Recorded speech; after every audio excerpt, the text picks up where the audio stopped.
Olá, caros alunos do sétimo ano, professor Evandro, de História. Nós estamos iniciando a segunda revisão de conteúdo, nos preparando para a prova. Então, na semana anterior, nós tivemos as revisões que iam da aula 1 até a número 4. E a revisão de hoje, que é a segunda parte, né, que é o conteúdo, né, que vai contemplar a nossa prova, ela vai da aula 5 à aula 8. E você é meu convidado para que a gente possa estar discorrendo sobre esse tema, né? Nessa revisão, esses temas, né? Começando falando sobre a Sociedade Tupinambá em Pindorama. Tá legal? Então, gostaria que vocês acompanhassem a leitura e os comentários, né? E as explicações acerca desse tema que a gente vai estar abordando, ok? Muito bem. Então, acompanhe comigo, por favor. A terra que mais tarde viria a se chamar Brasil era chamada de diversas maneiras pelos povos que viviam na época da chegada dos portugueses, né? Os povos tupis chamavam de Pindorama, que significa terra das palmeiras, ou terra das árvores grandes e altas. Os milhões de indígenas que viviam nessa terra não falavam a mesma língua, além dos 4 grupos principais, Tupi, Aruac, Caribe e Gê. Havia outros grupos menores também. E antes da chegada dos portugueses, aqui no Brasil, existia cerca de 1.300 línguas nativas, ou seja, língua das populações locais. Então, o nome Brasil ele vai se derivar mais tarde, né? Mas os indígenas, que são os chamados ameríndios, né? Aqui da nossa terra, né? Eles a chamavam de Pindorama. Tá? Então, cada grupo, né, poderia ter um nome distinto, né, acerca dessa terra aqui. Então, o nome Brasil, como a gente já falou, ele vinha, né, a partir daquele nome da madeira, né, que se extraía, né, da árvore que se extraía uma tinta vermelha, que era ser vermelha, era brasa, né, como brasa, da onde derivou-se o nome Brasil, tá legal? Então, aqui vivia um número muito grande, milhões de indígenas, né? E a gente geralmente pensa que eles tinham a mesma língua. Não tinham, né? Eram grupos distintos. Alguns falavam, claro, né? Línguas distintas, né? Mas, de um modo geral, a gente pode constatar que existia uma diversidade, como ainda existe hoje, uma variedade muito grande, né, de línguas. Calcula-se, né, 1.300 línguas nativas, né, que foram reduzidas ao longo do tempo. Depois a gente vai falar sobre isso. Continuamos aqui. Os indígenas tupis predominavam no litoral do atual Brasil nos anos de 1500. Foram os primeiros a entrar em contato com os portugueses colonizadores. Então, os tupis, né, foram os pioneiros nesse contato, né, com o colonizador português, né, que chegaram da Europa aqui em 1500. E eles estavam divididos, né, em vários grupos, né? A gente chama de tupi justamente porque eles têm uma afinidade muito grande com a língua, né? Mas existiam subgrupos, como por exemplo, tupiniquins, tamoio, temininós, tupinambá e uma variedade enorme também de outros grupos também, né? E como a gente disse, né? A gente chama de tupis por causa do seu modo de vida comum e principalmente a língua, ok? Os costumes eram muito próximos, né? Agora, os costumes indígenas, de um modo geral, aí não estamos falando apenas do grupo tupi, eram muito particulares, né? Ou seja, viviam nus, faziam bebida alcoólica, e cada tribo tinha o seu ritual, suas festas, seus cantos, suas brincadeiras, seu modo de vida, né? De modo geral, a gente pensa que os índios eles eram um grupo único, né, que existia aqui no Brasil, que falava a mesma língua, tinha os mesmos costumes. Não era, né? Algumas coisas eles tinham em comum, mas muitas coisas também eles tinham que eram muito próprias, muito particulares, tá ok? Agora, uma coisa muito comum entre quase todos, né, era o quê? Não havia rico nem pobres, a posse da terra era coletiva, ninguém era dono da terra, né, nem dos instrumentos de trabalho, nem dos alimentos, né, tudo era coletivo, havia uma sociedade, né, muito comunitária nesse sentido. E aqueles grupos, né, aquelas pessoas que se destacassem, né, como guerreiro, eles se tornavam uma figura de destaque dentro desse contexto, né, da sua tribo onde ele vivia, tá ok? Continuando aqui, ó. Quando os recursos naturais eram abundantes, falamos ainda sobre os costumes, né? Eles trabalhavam poucas horas do dia. Se houvesse necessidade, trabalhavam um pouco mais. Apenas o necessário para a sobrevivência da tribo. Viviam sob uma economia de subsistência, ou seja, eles viviam aqui de modo, né, em que eles extraíam da natureza o necessário para sobreviver. Se existia pouco, eles trabalhavam mais. E se existia abundância, eles não vendiam, não comercializavam. Então, eles apenas sobreviviam daquilo que era o necessário para eles sobreviverem, né? Então, eles não faziam isso, né, não produziam para comercializar. Apenas algumas coisas, muito particularmente, eram comercializadas, como alguns instrumentos, armas, ferramentas pessoais, mas não com o objetivo do lucro, né? Era apenas de conseguir aquilo que era necessário para a sua subsistência mesmo. Então, uma coisa interessante é que na aldeia todos trabalhavam, né? As tarefas eram basicamente divididas, né? Por exemplo, aos homens cabia a guerra, a caça, a produção de armas e ferramentas.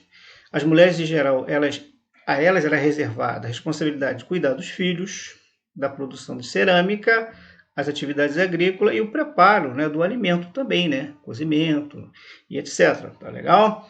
Então vamos avançar aqui mais um pouco, né? A guerra era a atividade mais valorizada entre os tamoios e os demais grupos tupis, né? Então a guerra era uma prática que estava muito ligada à questão religiosa também. Então por isso era muito importante para esses grupos também. E também para, de certa forma, consolidar o seu território e impedir que outros grupos rivais, né, inimigos, pudessem também vir, né, tomar eles como alvo para dizimá-los, né, matá-los e se apropriar das suas terras, tá ok? Muito bem. Aí diz assim, ó, os tupis não capturavam os inimigos para escravizá-los, ao contrário do que muitos escreveram sobre os indígenas brasileiros, chamando de preguiçosos, os tupis não tinham preguiça. Eles gostavam de caçar, de pescar, apenas para atender às suas necessidades e da tribo. Então, a gente tem no imaginário, né, da maioria das pessoas, né, que os indígenas eles eram preguiçosos. Isso não é verdade, né? Na verdade, eles eram pessoas livres, né? Eles já tinham seu modo de vida, né? E quando chegaram os primeiros colonizadores, tentaram impor isso a eles, mas eles não aceitaram. Então, por isso eles foram taxados como preguiçosos, né? Então, os tupis eram canibais, mas olha só a observação importante. Mas por acreditarem que absorviam sua força e coragem, né, dos seus inimigos, né? Além de vingar a morte, né, de parentes, né? Comidos por aqueles inimigos em rituais antropofágicos anteriores, né? Então, eles eram canibais, né? Só que isso fazia parte de um ritual, né? No dia a dia, eles caçavam, da caça de tiravam seu alimento, do seu plantio, né? Do que eles extraíam da natureza, tá ok? Então, no seu dia a dia, ó, peixe, frutas, raízes, estava dentro da dieta deles, né? Então, quando eles faziam esses rituais antropofágicos, né, canibalescos, podemos assim dizer, era para reforçar a identidade do grupo, né, para que eles se sentissem mais fortes e mais unidos. Não era uma questão de maldade, né, de canibalismo por canibalismo em si mesmo, tá ok? Muito bem. Vamos avançar aqui para a aula 6, os tupis no início da colonização. Então acompanhe aqui, por favor. Os tupis souberam aproveitar desde o início as disputas entre os colonizadores europeus pela riqueza do Brasil. Então, geralmente a gente pensa que os portugueses vieram aqui e simplesmente os dizimaram. Não, eles fizeram alianças também. E a gente vai ver isso agora. Olha só. Na Baía da Guanabara, por exemplo, os tamoios chefiados por Cunhambebe aliaram-se aos franceses para combater portugueses que tinham apoio dos temininóis liderados por Araribóia. Então, o que acontece? Então, a gente pode dizer que os indígenas eles não apenas foram usados pelos europeus, né? Os europeus também fizeram aliança com algumas tribos, né, que eram inimigas de outros para acabar com as outras, depois matavam eles também. Mas eles também usaram os portugueses também, tá ok? Então, continuando aqui, ó. Tamoios e temininóis eram povos inimigos, esses dois aqui, ó. Antes de os europeus disputarem o domínio sobre a Guanabara, aqui no Rio de Janeiro, né? Esses povos também usaram os europeus, né? Por que eles faziam essa aliança, né? Porque derrotando, né, fazendo aliança com os portugueses, né, com os europeus, eles poderiam fazer o quê? Derrotar os seus inimigos. Tá? Então, eles, de certa forma, usaram e também foram usados também pelos portugueses, ok? Vamos lá. Em muitos momentos, os indígenas foram fortes opositores dos portugueses, como no caso dos Amorés, na Bahia. Em outros casos, né, eles combateram os portugueses, mas se aliaram aos franceses, como Tamoio, Cunhambebe, na Guanabara, e do Potiguar, Zorobabebe, né, no Nordeste, antes de mudar de lado. Então, às vezes, ele apoiava os franceses em oposição aos portugueses. Outra hora, mudava de lado, apoiava os portugueses, né, para combater os franceses. Então, isso de acordo com a conveniência, né, da liderança, né, das tribos que aqui estavam, segundo seus interesses, né? Ou seja, né, podemos assim dizer, alguns grupos indígenas se uniram aos portugueses desde o início da colonização. Outro aderiu a eles com o passar do tempo. Então, aqueles grupos que se uniram aos portugueses desde o início da colonização e outros vieram com o passar do tempo. E outros simplesmente tomaram ele como inimigos também, tá? Desde o início.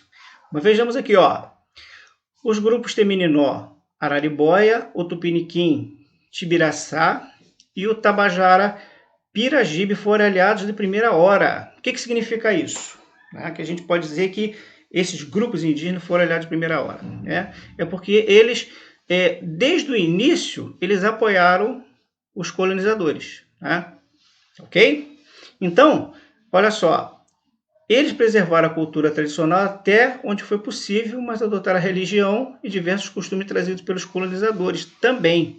Então isso é muito interessante, né? Porque alguns grupos indígenas acabaram absorvendo, né, os costumes, as tradições dos colonizadores para si. O modo de vestir, a língua e assim sucessivamente. Tá? Agora, a gente tem que criar essa separação que não foi uma forma homogênea para todos, né? Cada grupo teve a sua particularidade. Continuamos aqui, ó. Os indígenas que foram aliados ou não dos colonizadores europeus no século XVI, ou morreram nas lutas, ou foram o quê? Escravizados. Com raras exceções, houve aqueles que foram o quê? Premiados.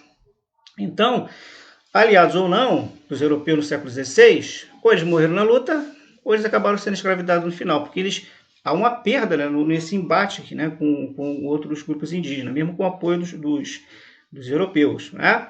E aí o que acontece? Pouquíssimas figuras foram premiadas, né, pela coroa portuguesa, pelos portugueses principalmente. Né? No mais, eles morreram ou foram escravizados. Ok? Muito bem. Sem contar que aldeias inteiras foram destruídas por epidemias mortais, das quais os indígenas não tinham o quê? Anticorpos contra gripe e varíola, doenças trazidas pelos europeus. Não? Então, a simples gripe, varíola, cachumba, resfriado, né? Os indígenas não tinham anticorpos, né? Que poderiam ajudá-los, né? A sobreviver. Ao contrário, né? A gente teve um quantitativo enorme de uma população que foi completamente arrasada por essas epidemias. Para vocês terem uma ideia, olha só, no último parágrafo. O quantitativo de nativos do Brasil em 1500 variava entre 1 milhão e 10 milhões de pessoas. Números muito imprecisos, né? Naquela época não tinha censo, né? Cálculos mais cautelosos estimam entre 1 e 3 milhões de tupis no litoral, só no litoral, colonizado pelos portugueses, né? Contudo, com o avanço da colonização, essas populações foram sendo gradativamente arrasadas, principalmente pelas epidemias. Então, quantos foram os indígenas que existiam aqui? Quantos eram os chamados tupis? Não sabemos exatamente, né? É muito impreciso isso aí. Agora, a gente sabe que gradativamente, por causa principalmente das epidemias e das guerras, né? Tribos inteiras foram arrasadas, restando hoje um quantitativo muito pequeno desses que sobreviveram, né, dos seus descendentes, tá legal? Muito bem. Vamos então à revisão da aula 7. A gente vai falar sobre renascimento e humanismo, ok? Muito bem. Diz assim, ó. O Renascimento é definido como uma grande revolução artística na Europa Ocidental. Então, a gente, quando fala Europa, a gente está falando em toda a Europa. Estamos falando daquela porção mais para o oeste, né? Então, fala-se que foi uma grande revolução artística. Porém, tem um detalhe que a gente tem que destacar. O movimento foi muito além aqui das artes, né? Pois muitos avanços ocorreram no período renascentista. Por exemplo, na área da ciência, das ideias, né? Na área da razão, né? Só sendo superado pelo iluminismo, né? Mas que a gente vai ver isso mais à frente, né? E na maneira de ver, entender, pensar e compreender o mundo, tá ok? Então, olha só. Naquela época, por exemplo, muitos pensadores desafiaram a ideia religiosa e que era amplamente aceita, colocada pela Igreja Católica, de que a Terra era o quê? O centro do universo. Então, a Terra seria o centro do universo, o Sol giraria em torno de todos os planetas, né? Os astros que eles conheciam na época, tá? Outros pensadores defenderam a liberdade de consciência, a liberdade de pensar por si próprio, como o valor mais importante do ser humano. Então, era o período, né, chamado humanista, né? Onde o homem, Deus não é colocado de lado, mas o homem passa a ter o quê? O homem passa a ter mais liberdade de consciência, a capacidade de pensar por si próprio, né? Nem tudo agora seria defendido, seria como se fosse uma determinação divina, como a Igreja Católica apregoava, tá ok? Agora, sem dúvida alguma, as mudanças dessa modernidade, elas ficaram mais evidentes nas artes, né? Como a gente vai ver nas pinturas, né? Nas construções, por exemplo, né? de figuras, né? Por exemplo, do Antigo Testamento, do Novo Testamento, né? Estátuas, né? Belíssimas que foram construídas, que a gente vai falar a respeito dela. Então, o retorno a temas clássicos, principalmente aquele ligado à antiguidade grego-romana, foi muito evidente nesse tempo aqui também.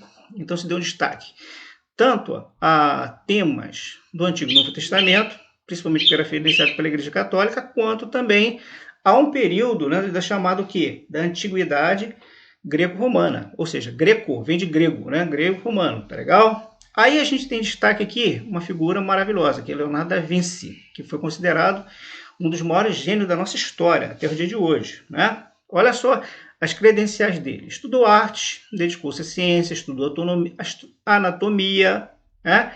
E isso serviu de base para suas representações artísticas, ou seja, ele, na sua pintura, todo esse arcabouço que ele tinha, né, de conhecimento artístico, científico, anatômico, da matemática, ele conseguiu incorporar isso na sua obra, ok? Então vamos ver aqui, ó. Então, ele buscava relacionar a anatomia humana com a matemática, aprofundando-se no estudo da geometria, preocupado com as proporções das formas, tá? E um exemplo disso, como nós mostramos, né, na nossa aula número 7, que eu passei para vocês o vídeo, se vocês quiserem pode voltar lá e dar uma olhada de novo, né? Um grande exemplo disso, da presença da matemática, da geometria, está naquela figura do homem vitruviano. Está no livro de vocês, tá legal? É sempre bom a gente visualizar essas imagens. Ele também dedicou-se a projetos que viriam se realizar plenamente além da época, né? Por exemplo, ele fez desenho de planadores, do protótipo que viria mais tarde a ser o helicóptero, do tanque de guerra e uma infinidade de outros projetos, tá legal? Então, com isso tudo, a gente pode afirmar que certamente, né, sem dúvida alguma, né, há um consenso entre os historiadores que ele é o exemplo mais completo, né, o gênio mais completo do Renascimento, né? Ok? Justamente por causa disso também, né? Ele estava em perfeita harmonia, né? A sua obra com a matemática, com a pintura, né? Ele fazia tudo isso de maneira muito harmônica, não eram coisas separadas. Arte uma coisa, anatomia outra, matemática não, estava tudo ali. Sem dizer que duas pinturas, né, que são consideradas as mais expressivas, né, desse período e até hoje no mundo, né, que é a Mona Lisa e a Santa Ceia, né, foram obras feitas por Leonardo da Vinci, ok? Muito bem. Então, olha só. As duas principais características da arte renascentista foram... Então, quando a gente pensa com as características das obras renascentistas, não devemos esquecer que eram duas. Primeiro, o estilo greco-romano, ou seja, né, esses artistas eles adotaram critérios de beleza e de cultura, né, resgatando ela do período greco-romano, ok? Então, essa é uma coisa muito importante, né, a gente destacar esse negócio. A outra coisa é o quê? É as técnicas e o estudo, né, empregado em suas obras, né, que a gente chama de perspectiva, ou seja, em 3 dimensões, né, largura, né, altura e profundidade, né? Largura, altura e profundidade. Então, são duas características fundamentais, tá legal? Quando até então, antes do Renascimento, por exemplo, as pinturas, por exemplo, era toda num único plano, tá legal? É bom a gente observar esses detalhes que estão presentes nessas obras renascentistas aí. Muito bem, vamos continuar aqui. Subimos um pouco, né? Vamos lá. Os critérios da arte renascentistas eram diferentes da medieval, ou seja, das anteriores. Então, as pinturas românicas do século XI, por exemplo, não representavam em 3 dimensões, mas apenas num plano. Foi aquilo que eu falei, né? Eles desenhavam, por exemplo, é quase que não existisse movimento na obra de arte, né? Já no período renascentista, né, ela já aparece numa perspectiva diferente, né? Ela já tem largura, comprimento, altura, né? Que a gente chama de 3 dimensões, ou perspectiva mesmo, tá ok? Muito bem. Agora, um outro artista maravilhoso que surgiu nessa época foi Michelangelo, né? Escreve-se Michelangelo, mas é Michelangelo, né? Ele também abordou temas religiosos, né? Estavam muito presentes nas suas obras, né? Isso principalmente solicitados, né? Encomendados pela Igreja Católica, né? E pelas autoridades de Florença, né? E retratava muito, por exemplo, passagens bíblicas, personagens bíblicos. Então, por exemplo, a sua obra grandiosa, né?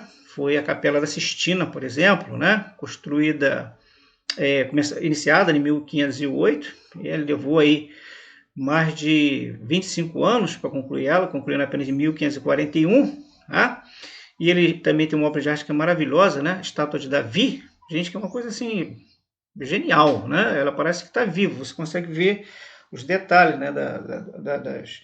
Dos desenhos anatômicos, né? De osso, das formas, né? Dos tendões, né? Das dobras, por exemplo, das juntas, quer dizer, os detalhes, por exemplo, dos pelos, né? É uma coisa assim belíssima, belíssima, belíssima mesmo, tá ok? Então, Michelangelo ele foi muito influenciado pelas noções de beleza da antiguidade clássica, né? Também, e ele esculpiu e pintou também, além daqueles temas religiosos, né? Também aqueles temas ligados à mitologia greco-romana, né? E celebrava temas pagãos. Então, ele procurou variar também isso aí. Por isso que a gente fala dessas características do Renascimento. E, para finalizar, a revisão da aula 8, né? Que fala sobre o humanismo do Renascimento e a Revolução Científica. Então, vamos a eles aqui, ó. O humanismo, uma nova visão do mundo dentro do período do Renascimento, valorizava a capacidade criadora do ser humano a partir da sua sensibilidade e do seu pensamento. Então, o humanismo, né, é justamente essa valorização, né, da capacidade humana de pensar, de sentir, de perceber, de entender, de compreender o mundo e o que está à sua volta, tá? Em contraponto do teocentrismo medieval, né, onde Deus seria o centro de tudo, né, que eram as ideias que vieram até o período medieval, né, com muita força, né, em que Deus era o que determinava, né, todas as coisas, como por exemplo, todos os eventos, guerras, catástrofes, fome, né, todas elas, segundo, né, o teocentrismo, ensinado pela Igreja Católica, Deus seria o causador de todas aquelas coisas ali. Então, caberia apenas o ser humano aceitar pacificamente isso, né? Então, o humanismo renascentista, né, ele é um período que a gente chama, né, ele é definido por muitos como um período antropocêntrico, né? Antropo, né, de homem, né? Então, o homem no centro do universo, né? Em contraponto, o teocentrismo, tá legal? Continuemos. Durante o Renascimento, a valorização do indivíduo enquanto seres racionais, capazes de criar, descobrir os mistérios da natureza, dos seres vivos e do próprio universo, e não só criaturas de Deus estimulado, né? Foi o que a gente falou anteriormente, né? Então, eles começaram a fazer uso da razão, né? Dos princípios de valorização da pessoa, né? E não ver o homem apenas como um ser, uma figura apenas, né? Mas um ser que agora também pode fazer a sua história. Okay? Então, a Igreja Católica, né, percebeu e passou a se preocupar com o impacto, né, que essas ideias tinham, né, que surgiam a partir do Renascimento, e estavam agora provocando na cultura europeia. Okay? E a gente vai ver como é que isso acabou se repercutindo. Por exemplo, Erasmo de Roterdã foi o principal escritor humanista. Em 1511, ele escreveu 2 livros, né?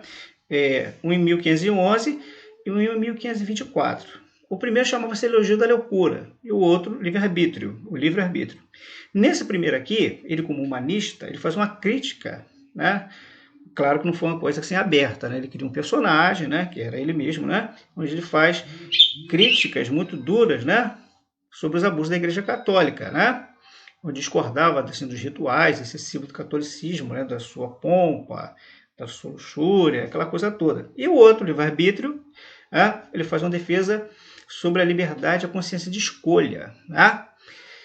E como ele era humanista, né? Ele acreditava o quê? No potencial do ser humano e na razão do ser humano. Né? E a igreja, como é que a igreja viu isso? A igreja não viu isso com bons olhos, não. Né? Primeiro, porque considerou os livros perigosos, os livros dele, e acabou proibindo a sua divulgação na época. Tal era o poder político, não apenas religioso, que a igreja católica tinha. Então, os humanistas tinham uma visão otimista do mundo em parte, pois demonstravam um certo desconforto com o mundo, né? E também lamentavam o rigor da igreja, como, por exemplo, as instituições sociais, as guerras permanentes, as tiranias. Quer dizer, eram homens que sonhavam com um mundo novo, um mundo diferente, né? Então, o que aconteceu? Essa inquietação, né, gerou uma esperança de uma realidade melhor, né? E aí surge, então, autores humanistas, né, que a gente chama de utópicos. E entre eles, né, temos aqui Thomas More, né, que eles pensavam num lugar onde reinariam a paz, a justiça, a liberdade, a fartura, né? E Thomas More, né, foi um deles, né, que escreveu a respeito justamente desse lugar, onde que seria a América, aqui, né, recém-descoberta pelos portugueses, né, e colonizada pelos espanhóis também, ok? Muito bem. O Renascimento plantou a semente de uma revolução científica que floresceu no século XVI e principalmente no século seguinte. Ou seja, o que aconteceu no Renascimento não ficou só nesse período, no século XVI. Ele teve também, vamos dizer assim, consequências, né? Ele teve frutos, né? No século que se seguiu. E até no século seguinte também, né? Mas principalmente no século XVII. E aí nós temos, algumas figuras aqui no campo científico. O Nicolau Copérnico, né? Ele contrariou, né, a ideia defendida pela Igreja Católica, o chamado geocentrismo, né, em que a Terra, onde o centro do universo seria ocupado pela Terra e ao redor da Terra geraria tudo, né, que existia, inclusive o Sol, né? Para ele, Copérnico, né, o corpo celeste que se encontrava no centro do universo era o Sol, e a Terra girava em torno do Sol. Né? Essa teoria ele chamou de heliocentrismo. Né? Ok? Então, a gente percebe aí que ele se contrapõe também à Igreja Católica, a ideia da época. Né? São cientistas, observadores e tal. Né? Então, Galileu, também que era cientista, né, o que ele fez? Ele estudou a teoria de Copérnico, ele ficou muito encantado com as suas colocações, suas observações, né? Ele começou a observá-la utilizando do instrumento chamado luneta. E aí, né, o que acontece? Então, a partir daí, ele começou então, a observar, né, e também foi chamado pela Igreja Católica a renunciar tudo aquilo que ele havia dito, né, sobre a pena de ser preso e até morto, queimado vivo na fogueira, tá ok? Porém, o que aconteceu? Em meio a tudo isso, não adiantou a Igreja Católica fazer perseguições, né, a essa revolução científica, principalmente no século XVII, ok? Por quê? Porque agora as pessoas começavam a dar ouvidos, né, a esses humanistas, as suas ideias, os seus princípios, né? Então, nós temos aqui, por exemplo, outros pensadores racionalistas, né, como René Descartes, por exemplo, que é chamado o pai do racionalismo moderno, né, e que publicou obras, né, importantíssimas da época, né? Isaac Newton, que surgiu, né, também como criador da lei da gravidade, né?